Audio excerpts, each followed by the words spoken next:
So to close, brothers and sisters, before we pray, I just wanted to read from Review and Herald 1914.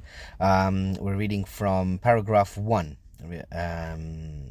It says, "In the terrible judgments brought upon the 10 tribes, the Lord had a wise and merciful purpose, that which he could no longer accomplish through them in the land of their fathers, he would seek to accomplish by scattering them among the heathen. His plan for his people must be fulfilled, and in the afflictions brought upon Israel, he was preparing the way for his glory to be revealed to the nations of the earth. Not all who were carried captive were wholly impotent.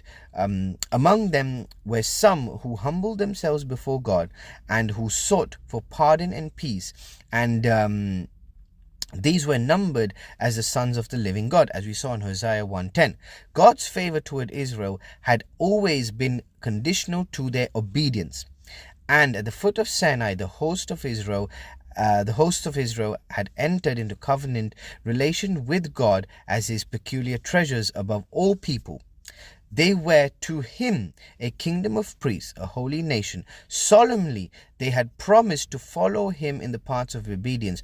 All that God had spoken we will do, they said. And when a few days afterwards God's law was spoken from Sinai, and additional instructions in the form of statutes and judgments were communicated through Moses, the Israelites once again, with one voice, promised all the words which the Lord had said we will do. Exodus 24:3. And at ratification of the covenant, the people once again united in declaring all that the Lord had said we will do and be obedient. Verse 7 of chapter 24 in Exodus. God had chosen Israel as a people, and they had chosen him as their king. Near the close of the wilderness, wandering the conditions of the covenant were repeated. At Baal-Peor, on the very borders of the promised land, many had fallen prey to the subtle temptation. Those who had remained faithful now renewed their vows of allegiance. Through Moses, they were instructed concerning temptations that would assail them in the future, and they earnestly exhorted, remained separate from the surrounding nations and to worship God alone.